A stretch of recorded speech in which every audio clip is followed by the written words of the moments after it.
Let's see the question.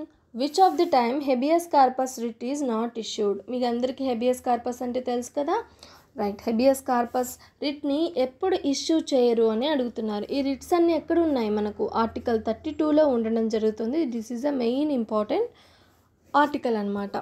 Clear? Right. ఈ habeas corpus writ issue అన్నది ఎప్పుడు చేయరు అని అడుగుతున్నారు. అన్లాఫుల్ అయినప్పుడు ఇష్యూ చేయరా? When the detention is unlawful అయినప్పుడు ఇష్యూ చేయాల్సిందే. Okay. Next, detention was been ordered by the contempt in court. Already డిటెన్షన్ని కోర్ట్ అనౌన్స్ చేసింది. కోర్టే అనౌన్స్ చేసిన తర్వాత మళ్ళీ ఇష్యూ చేస్తారా? కామన్గా ఆలోచించండి, కామన్ సెన్స్తో ఆలోచించండి. ఫస్ట్ది వచ్చేసి డిటెన్షను అన్లాఫుల్ అయినప్పుడు ఇష్యూ చేయాలి కదా. అండ్ డిటెన్షన్ అన్నది కోర్ట్ ఆర్డర్ చేసింది, ఆల్రెడీ ఆర్డర్ చేసేసింది, కోర్టే చెప్పినప్పుడు మళ్ళీ హెబియస్ కార్పస్ ఇష్యూ చేస్తారా? నో, ఇష్యూ చేయరు.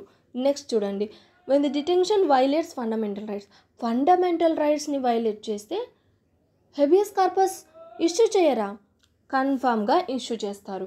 Next, when the detention is within the court జ్యూరిస్డిక్షన్లో ఉన్నప్పుడు ఇష్యూ చేయరా? ఇష్యూ చేయొచ్చు.